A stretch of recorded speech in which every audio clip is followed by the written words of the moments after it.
নমস্কার বন্ধুরা, আজ তোমাদের সাথে শেয়ার করব মুচমুচে মজাদার ব্রেড পকোড়ার রেসিপি। বানানো খুবই সহজ, খেতে খুব সুন্দর। ভেতরে আলুর পুরে ঠাসা, বাইরে মুচমুচে। এটা তোমরা সন্ধ্যার নাস্তাতে বানিয়ে খেতে পারো। চলো তোমাদের সাথে আজ এই মজাদার রেসিপিটা শেয়ার করি। আমি এখানে নিয়েছি বড় কাপের 1 কাপ মতো বেসন, তাতে দিয়েছি স্বাদ মতো লবণ, চিনি, হলুদ গুঁড়ো।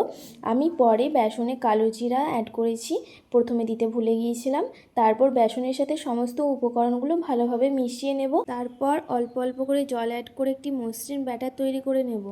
মনে রাখবে, জল একবারে বেশি দেবে না, তাহলে ব্যাটার পাতলা হয়ে যেতে পারে। ব্যাটারটা যত ভালো করে ফেটানো হবে আমাদের চপ তত বেশি খেতেও মুচমুচে হবে।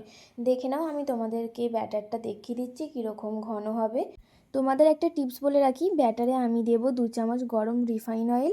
গরম অয়েল দিলে কিন্তু চপ ততটাই পারফেক্ট আর ক্রিপসি হবে। তারপর ব্যাটারটা আর একটু ফেটিয়ে রেস্টে রেখে দেব। ততক্ষণ আমি এই দিকে কড়াইতে সরিষার তেল গরম করে দিয়ে দেব পেঁয়াজ কুচি, একটু লবণ দিয়ে দেব যাতে পেঁয়াজগুলো একটু তাড়াতাড়ি নরম হয়ে ভাজা হয়ে যায়। তারপরেই দিয়েছি রসুন কুচি, আমি এখানে গোল গোল করে কেটে নিয়েছি। তারপরে রসুনটা ব্রাউন করে ভেজে নেব। তারপরে দিয়ে দেব আদা বাটা। আদাটা একসাথে মিক্স করে ভেজে নেব। ভাজা হয়ে গেলেই তাতে দিয়ে দেব লঙ্কা গুঁড়ো, হলুদ গুঁড়ো। তারপর লঙ্কা গুঁড়ো আর হলুদ গুঁড়ো মশলাটার সাথে একসাথে একটু ভেজে নেব।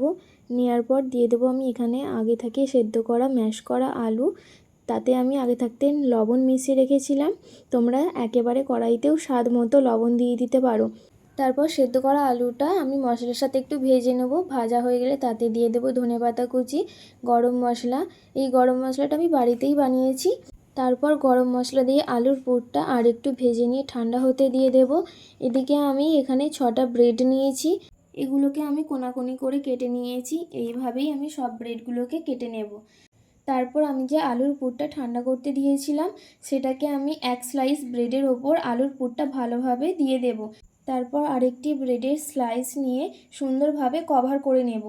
একইভাবে আমি এখানে সবগুলো করে নেব। তারপর আমি এখানে কড়াইতে তেল গরম করতে দিয়ে দিয়েছি। তারপর বেসনের ব্যাটারটা আমি আর একবার ফেটিয়ে নেব যাতে সেটা ঘন না হয়ে যায়। তারপর আমি এই স্যান্ডউইচগুলোকে ডুবিয়ে তেলের মধ্যে ছেড়ে দেব।